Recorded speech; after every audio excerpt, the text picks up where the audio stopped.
नमस्ते दोस्तों। तुम एक कम्युनिस्ट हो इसलिए तुम्हारे आर्गुमेंट्स गलत है। दोस्तों, क्या इस बात का कुछ सेंस बना? अगर कोई व्यक्ति कम्युनिस्ट है तो क्या उसके आर्गुमेंट्स हमेशा गलत ही होंगे? दोस्तों, इसे कहते हैं एड होमिनम लॉजिकल फैलेसी। आज हम इस वीडियो में ऐसे ही कुछ कॉमन लॉजिकल फैलेसिस के बारे में चर्चा करने वाले हैं। दोस्तों, लॉजिकल फैलेसिस कुछ तरह के इरोड्स या फिर टेक्निक कह सकते हैं जिसका यूज़ करके आप दूसरे व्यक्ति की आर्गुमेंट्स को रॉन्ग प्रूफ कर सकते हैं।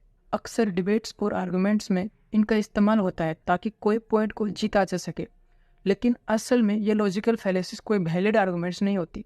इस वीडियो में हम ऐसे ही कुछ कॉमन लॉजिकल फैलेसिस पर फोकस करेंगे। तो सबसे पहला, एड होमिनम लॉजिकल फैलेसी।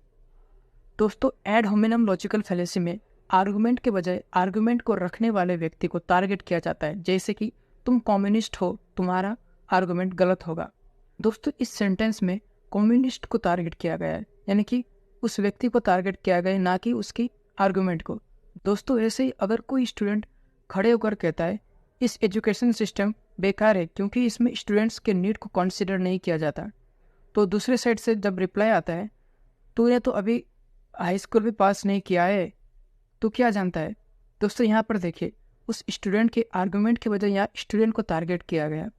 अब तीसरा एग्जाम्पल, दोस्तों, अगर कोई व्यक्ति कहता है गवर्नमेंट को पब्लिक हेल्थ सिस्टम को स्ट्रेंथन करने के लिए फंड्स इंक्रीज करना चाहिए, तो दूसरे साइड से उसके आर्गुमेंट को काउंटर करने के लिए अगर वह व्यक्ति कहता है तुझे कैसे पता चला, तो सिर्फ सोशल मीडिया पे मीम्स शेयर करते रहता है।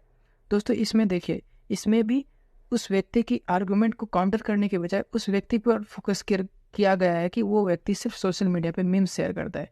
तो दोस्तों, ये तो थी एड होमिनम लॉजिकल फैलेसी। अब आते हैं स्ट्रॉ मैन फैलेसी के ऊपर।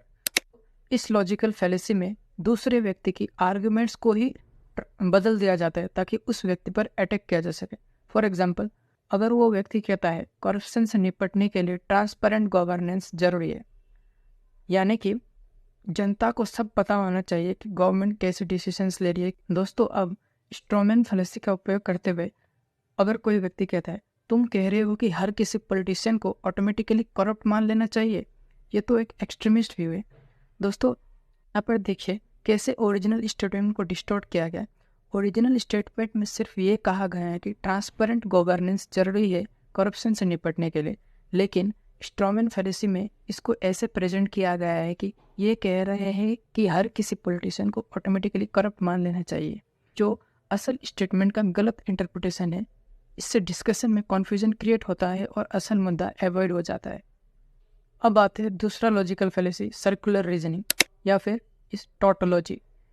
दोस्तों, ये एक ऐसी लॉजिकल फैलेसी है जिसमें आर्गुमेंट का हिस्सा खुद अपने कंक्लूजन में शामिल होता है।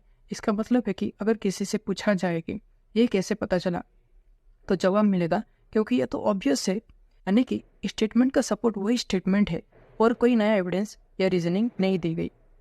दोस्तों, इसका इस्तेमाल अक्सर रिलीजियस व्यक्ति बहुत ज़्यादा यूज़ करते हैं। फॉर एग्जांपल, ये किताब में लिखी गई बात सच है क्योंकि इसे भगवान ने लिखा है और भगवान कभी झूठ नहीं बोलते, ऐसा किताब में लिखा है। दोस्तों, अब आप इनसे कुछ भी पूछ लीजिए, आपको रिप्लाई हुए पहले कहे गए सेंटेंस से ही देंगे। दोस्तों, इस लॉजिकल फैलेसी का इस्तेमाल फेमस साइंटिस्ट नील्स बोर ने भी किया था। जब वो बोर एटॉमिक मॉडल पर काम कर रहे थे, तब वो एक्सप्लेन नहीं कर पा रहे थे कि इलेक्ट्रॉन पर्टिकुलर ऑर्बिट में रोटेट करते वक्त एनर्जी रेडिएट क्यों नहीं करता है। तो उनकी स्टेटमेंट कुछ इस प्रकार थे: electrons do not radiate because they are in a special orbit and they are in special orbit because the electrons do not radiate in them. यानी कि इलेक्ट्रॉन पर्टिकुलर ऑर्बिट में रोटेट करते वक्त एनर्जी रेडिएट नहीं करता क्योंकि वो special orbit में प्रेजेंट होता है। और वो स्पेशल ऑर्बिट क्यों है? क्योंकि यहाँ पर इलेक्ट्रॉन एनर्जी रेडिएट नहीं करता। दोस्तों, बाद में इस कन्फ्यूजन को एंगुलर मोमेंटम ऑफ इलेक्ट्रॉन का कॉन्सेप्ट यूज करके साइंटिस्ट डी ब्रॉय ने एक्सप्लेन किया था। दोस्तों, अब आते हैं आज की आखिरी logical fallacy, false dilemma. False dilemma fallacy में एक सिचुएशन को दो ही ऑप्शन के रूप में दिखाया जाता है, जबकि असली में और भी ऑप्शंस होते हैं। फॉर एग्जाम्पल, अगले साल चुनाव है, आपको लोग कहते हुए मिलेंगे अगर मोदी को वोट नहीं दोगे तो क्या राहुल गांधी को वोट देंगे। दोस्तों, यहाँ पर सिर्फ दो ही पॉलिटिकल पार्टी का जिक्र किया गया, जबकि असली में बहुत सारे पॉलिटिकल पार्टीज हैं। इसका अगला एग्जाम्पल ये हो सकता है, या तो तुम इंजीनियरिंग करो या फिर तुम्हारा करियर बर्बाद हो जाएगा। इसमें भी दो ही सिचुएशन दिखाया गया है, या तो इंजीनियरिंग करो या फिर करियर बर्बाद हो जाएगा, जबकि असल में बहुत सारे करियर ऑप्शंस होते हैं। तो दोस्तों आज के लिए बस इतना ही। दोस्तों आपको वीडियो कैसा लगा? आशा करता हूँ वीडियो इन्फॉर्मेटिव था। धन्यवाद।